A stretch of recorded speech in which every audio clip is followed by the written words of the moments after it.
Hello there guys, welcome to one of my videos.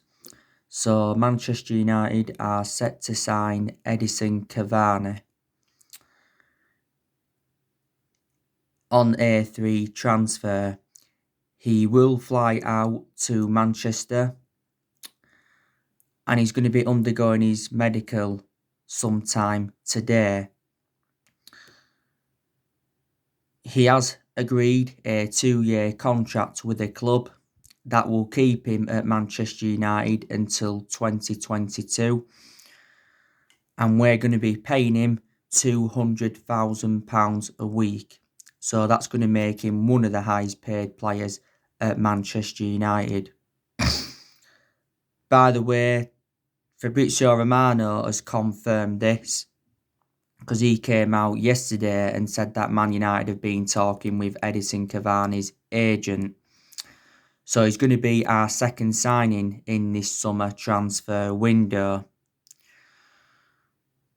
Edison Cavani did leave PSG earlier on in the summer.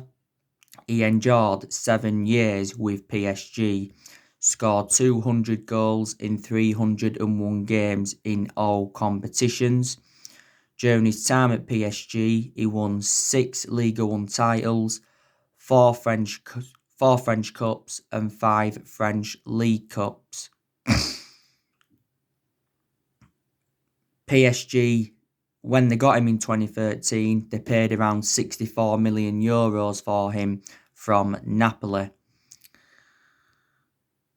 But it's probably, going to be the next Zlatan Ibrahimovic, isn't it? Edison Cavani is in his 30s. My only element of concern about him is record of injuries. But prior to that, very, very good striker. He scored 50 goals, by the way, in 116 internationals for Uruguay. So that is the breaking news on him. Now, I want to delve into some news on Jadon Sancho. So I do believe Jadon Sancho to Manchester United is still on. Now, it fueled more speculation up because Jadon Sancho was yet again withdrawn from Borussia Dortmund's squad yesterday for their game against Freiburg. Dortmund did end up winning that game by 4-0. He was also withdrawn from Borussia Dortmund's squad for Dortmund's game not so long ago against Bayern Munich in the German Super Cup. I think he was withdrawn from the squad yesterday though because he was out with illness. Now, we have put a new offer in for Sancho. Reportedly, Woodward's offered around 95 million. We will pay around 19 million of it in installments, and we'll pay an extra 15 million based on, what Jadon Sancho achieves at the club. Now, Sky Sports did say not so long ago that we had a £91.3 million bid turned down from Dortmund for Sancho. He mentioned that we'd offered 73 million up front with 18 million in add-ons. Now, Solskjaer's held quite a few talks with the player, and I heard that Sancho's told Solskjaer that he wants to come to Manchester United. Now, 2 aspects of the Jadon Sancho deal have been agreed. Like I mentioned yesterday, he's agreed the personal terms with the club, and I think that the agent fees have been agreed. He also mentioned that the contract has been agreed. We just need to come to an agreement on a fee. Dortmund's valuation is £108 million. Throughout the course of this Jadon Sancho transfer saga, it has been Borussia Dortmund's asking price that has been the stumbling block, because we've not been determined to meet what they're demanding. If we are to be forced to pay what they're demanding, Sancho will be our most expensive signing, and he'll be the most expensive English player in history. Now, around 4 or 5 weeks ago, Sancho to Manchester United looked dead in the water. because Dortmund said back in August we had until the 10th of August to sign the player. We obviously missed out on that deadline, so he went out on pre-season. He mentioned as well that we'd abandoned our chase for the player until next summer. And, Michael Zorc, Borussia Dortmund's sporting director, he recently made an admission saying that Dortmund have been in talks with Man United regarding Sancho, but he still insists that Sancho will stay at Dortmund. Sebastian Kehl, Dortmund's head of football, he said the exact same thing not so long ago. Lucien Favre, he also believes that Sancho will stay. But Solskjaer's been infuriated regarding this Jadon Sancho transfer side, and you can't blame him because it has gone on now for too long. We have been in for him for like the last 3 years. Obviously, Sancho is our number one priority target, isn't there? But I've already outlined the reasons why I want Manchester United to sign him. And I think Sancho's trying to force a move to the club, and he was saying not so long ago that he believes his move to Manchester United will happen before the deadline tomorrow. Sancho has endured 3 years with Borussia Dortmund. Dortmund only paid £8 million for him from Man City back in 2017. The main explanation why he left Manchester City is because he didn't get assured any first-team opportunities. Sancho's still under contract with Dortmund until 2022. If we do sign him, we know that he will be our next number 7. Because we've obviously got number 7 vacant at the moment. But we have been looking at a lot of alternatives to him, because I will make an admission, he is much cheaper solutions than Sancho. So that is the breaking news on him. Now, I want to delve into some news on Ousmane Dembele from Barcelona. So, recent reports have said that Ousmane Dembele is likely now to be staying at Barcelona. Ronald Koeman has spoken about Ousmane Dembele, and he mentioned that his future depends on him. Now, it's just recently reported saying that Ousmane Dembele is available for a cut price fee of 60 million. We've got no intentions of getting Ousmane Dembele permanently. We've inquired about getting him on loan. Ellie Queep and ESPN recently said that we have been in advanced negotiations with Barcelona over getting Ousmane Dembele on the board. Now, he's one of the alternatives to Sancho, isn't he? Now, Ousmane Dembele has endured over 3 years now with Barcelona. He's made around 75 appearances in all competitions. Still under contract with Barcelona till 2022.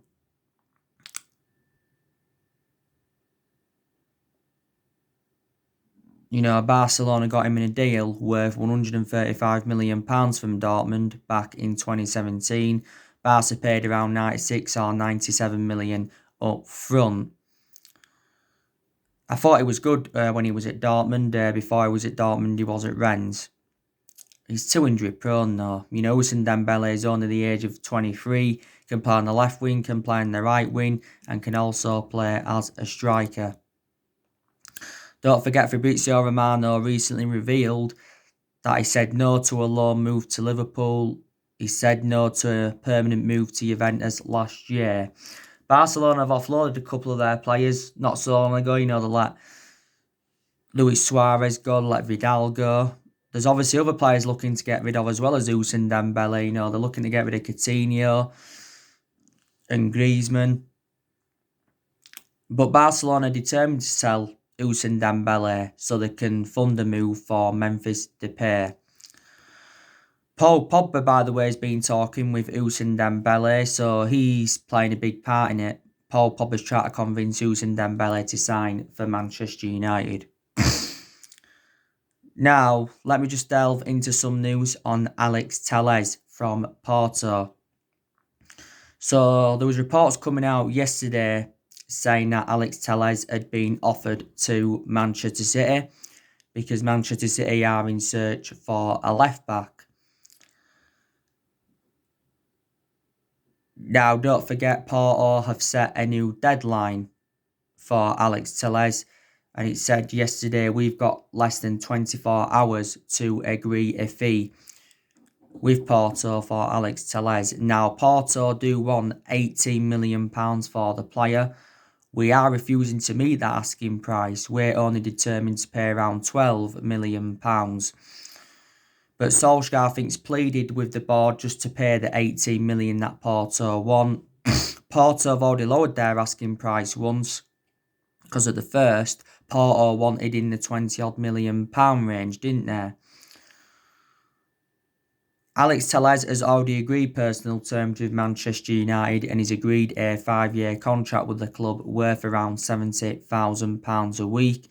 That was confirmed by Mohamed Bouatsi from RMC Sport a few weeks ago, and Alex Telles has confirmed he wants to leave Porto. Now, he has got a release clause of around £36 million.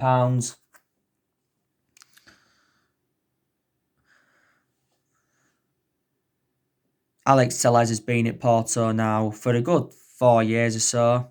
Before he was at Porto, he was at Inter Milan. He had a loan spell with them. Before then, Inter Milan, he was at Galatasaray. When he was younger, he played for Grêmio and Juventude. And if Porto do sell him, then they do have to pay around 10% of the transfer fee to Galatasaray due to the sell-on clause. Telles is 27, so he's highly experienced. He's predominantly a left-back, and I said, Manchester United have got to recommend a left-back in.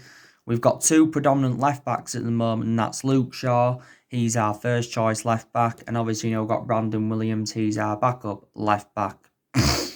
So that's the latest on, the transfer news. Transfer window shutting tomorrow, 11 o'clock. But definitely our board are to blame for the lack of transfer activity. There's no two ways about it. And I do believe, that Woodward, the Glazers and Matt Judge have failed Ole Gunnar Solskjaer and Manchester United. It's good news, that we're signing Edison Cavani, but we still missed out on a lot of our targets in this summer transfer window. We missed out on Sergio Reguilon. In reality, we should have signed him. We obviously missed out on Jack Grealish, because quite a few weeks ago now he signed a 5-year deal with Aston Villa, so he's committed his future with Villa. We obviously, missed out on Jude Bellingham. We missed out on Erling Haaland as well back in January. But we've been very critical of the board anyway for several years. Flexing how poor our recruitment policy's been. We've also overpaid for players. I think the managers that we've had since Ferguson retired haven't been backed enough.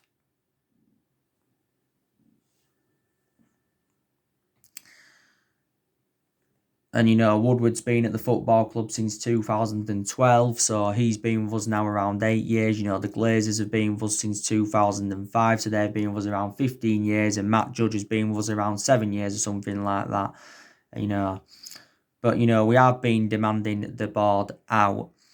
But for the vast majority of this transfer windows, I don't think Solskjaer's been backed enough. And I think, he does deserve more backing as Manchester United manager, because he's publicly admitted that the club have obviously got to spend money. This summer transfer window, Solskjaer's 4th transfer window as Manchester United manager.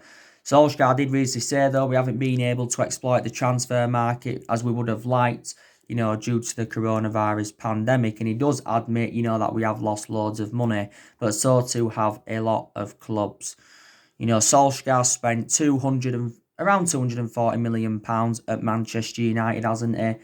I think in other transfer windows, though, our recruitment's been quite good. Last summer, we brought Daniel James and Wan-Bissaka and Harry Maguire in. In January, we brought Bruno Fernandes and Odi Igalo in. We obviously got Igalo on loan. And the other week we brought Donny van der Beek in. And now, obviously, we're on the verge of getting Edison Cavani. So that's 7 signings in total now under the Ole Gunnar Solskjaer era, isn't it? He's also brought a few academy players into the football club.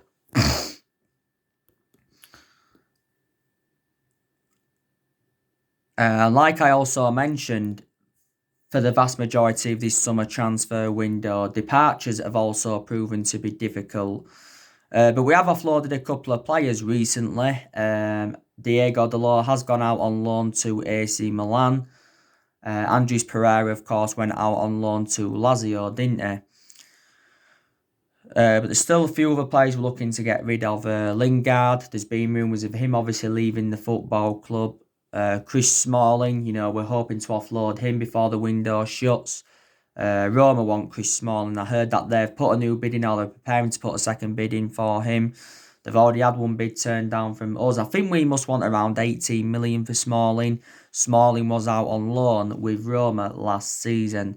Smalling's been part of the club for several years. He's been at Manchester United now for around 9 to 10 years.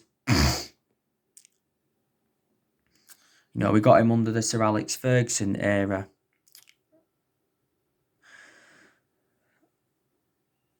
Phil Jones, he's another player that Manchester United are looking to offload.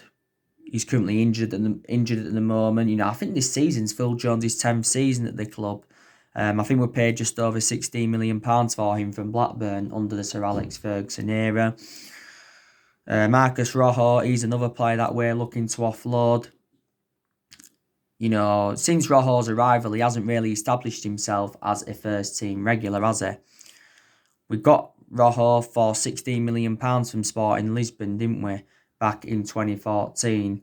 And last season he was out on loan with Estudiantes. I think Rojo's current contract with us expires next year, by the way. Sergio Romero, he's also open to leaving the football club. Because obviously Romero is now our third choice goalkeeper. And he won't want to stay at Manchester United as third choice goalkeeper, will he? Romero's endured 5 years at the club. Got him on a free from San Pandora back in 2015. But he's always been our backup goalkeeper. Don't forget Solskjaer is prepared to sell Daniel James for £25 million. Obviously, so we can fund a late move for Jadon Sancho. But the board have got disagreements over this transfer plan. It's Leeds United that are the ones that want Daniel James. Don't forget, back in January 2019, Leeds came very, very close to getting Daniel James. But obviously, Swansea pulled out right at the final hurdle, so his move didn't go through. So we got him in June last year for around 18 million. James signed a 5-year deal with us with an option of a further year.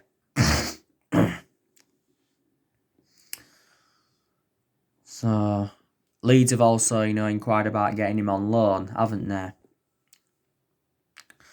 So yeah, it's very imperative that we sell more players. It said last week, that we could sell up to 7 players before the window shuts. But a lot of players have left since Ole Gunnar Solskjaer got recommended in to the football club, haven't they? We've seen the likes of Lukaku leave, Herrera leave. I think they are 2 players that we shouldn't have got rid of. Sanchez left. Obviously, Fellaini left in January 2019. He was the first player to leave under the Solskjaer era. Darmian left, Valencia left, Young left, Angel Gomez left. Like I said, Dalot and Pereira have now gone. But we have loaned a few players out, not only Pereira and Dalot.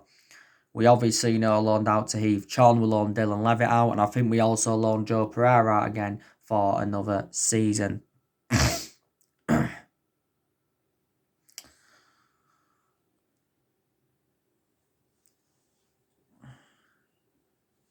Didn't we? But Solskjaer has been at Manchester United now for almost 2 years.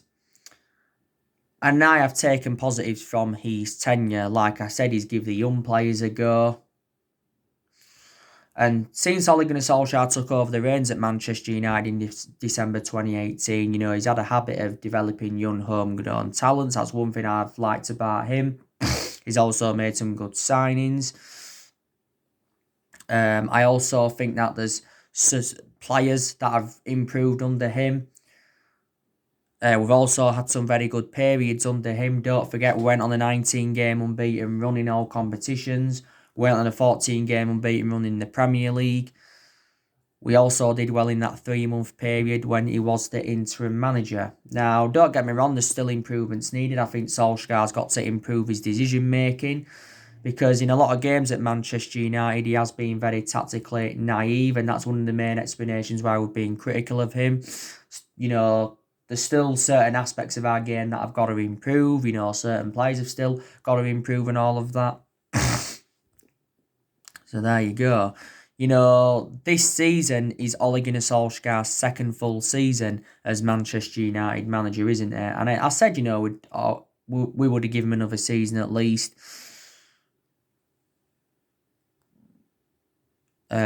We've played 4 games so far this season in all competitions. Lost our opening game against Crystal Palace by 3-1.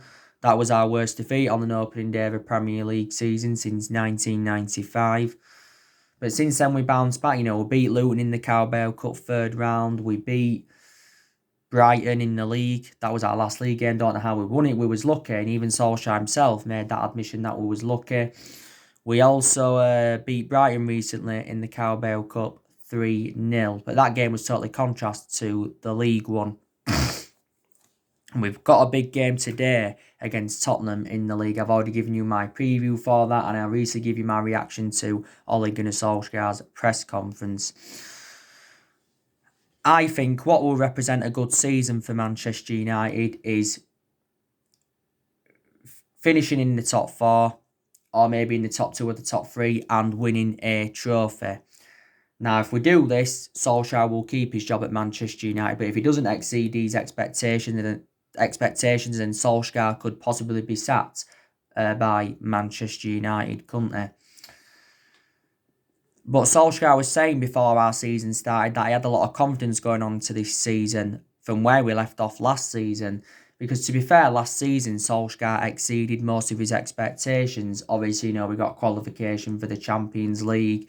We also finished 3rd, and we did progress to 3 semi-finals, didn't we? Don't forget. But the first part of last season, we enjoyed our worst start ever to a Premier League season. And at that point, Solskjaer was very, very close to getting sacked as Manchester United manager. There's still some Manchester United fans that don't think Ole's the right man for the club. And they don't think he's the foreseeable future. And there's still some Man United fans that think we've got to get a manager in with a proven pedigree, such as a Pep Guardiola or a Jurgen Klopp, for prime example. Don't forget, we was in for Pochettino before Solskjaer got the job permanently in March last year. There was obviously one point where Massimiliano Allegri was linked with a managerial role at Manchester United. Zinedine Zidane was linked with a managerial role at one point.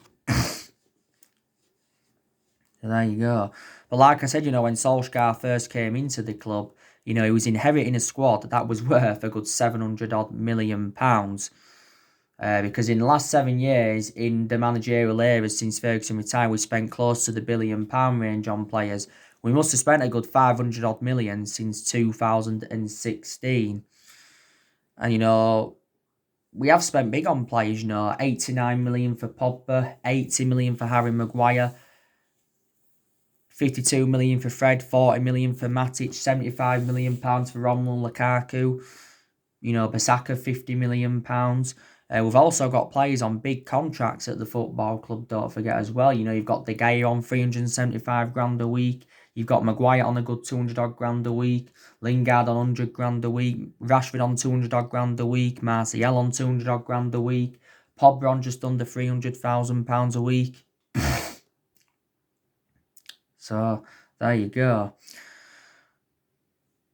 But Solskjaer is our 4th permanent manager since the Sir Alex Ferguson era. We sacked 3 managers since the Ferguson era, and that was obviously, David Moyes. He was sacked after 8 or 9 months. Under the Moyes era, we finished 7th. it's the lowest we've finished in the Premier League era, I think. We sacked Louis van Gaal after 2 years, didn't we? We did win the FA Cup under the Louis van Gaal era, and we sacked Jose Mourinho after 2.5 years, despite him winning the Europa League and the League Cup in his first season. Also got second in his first season. We have not won the Premier League since 2013, so last time we won it was in Ferguson's last season, but we are the most successful team in Premier League history because we have won 20 titles and 13 of them are Premier Leagues, don't forget. No, I think we have at least 3 to 4 years off from winning the Premier League title. That's what I do believe. So anyway, guys, that's everything to update you today. Drop your comments, likes below on the channel. If you do, consider subscribe as always, and take care. God bless. See you all again very, very soon.